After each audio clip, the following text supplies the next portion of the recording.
Sheet കൊണ്ട് അമ്മാനം ആടുന്ന ഒരാളെയാണ് നമ്മൾ കണ്ടത്. എന്താണ് ശരിക്കും കഥാപാത്രം? ഒരു ചെറിയ ക്ലൂ.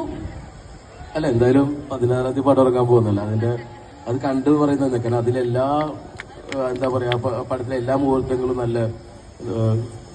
നല്ല കുറേ വിഷയങ്ങളുണ്ട് അതില്. അത് പടം കണ്ടു കഴിഞ്ഞാൽ അത് മനസ്സിലാവണം. അപ്പൊ അതിനു മുമ്പ് പറഞ്ഞ അതിന്റെ ഇതെല്ലാം പോകും. സസ്പെൻസ്.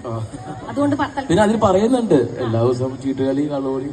11 ഇരുന്ന് കള്ളുകുടിക്കുന്നു, ചീട്ടുകളി, കള്ളുകൂടി, ചീട്ടുകളി, കള്ളുകൂടി, ചീട്ടുകളി, കള്ളുകൂടി, ചീട്ടുകളി. 2 ഡോറിലൂടെ കഴിഞ്ഞ് 4 മണിക്കൂറായി ആരും അകത്തേക്ക് വന്നിട്ടില്ല. വന്നിരുന്നെങ്കിൽ മഴയുള്ളതുകൊണ്ട് കാലിലെ ചെളി കണ്ടേ.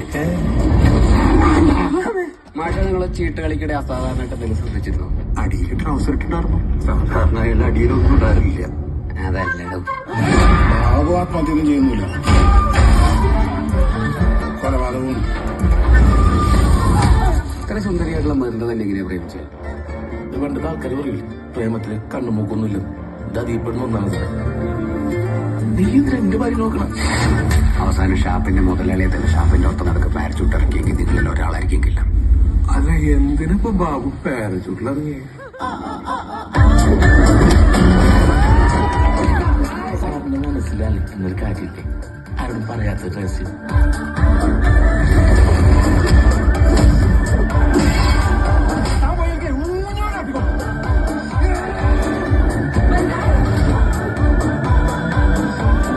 ആളുകളുടെ നടുവിൽ ഇങ്ങനെ ഒരു മർഡർ, അത് സൂസൈഡ് ആക്കി തീർക്കാൻ വേണ്ടി ചെയ്തതല്ല.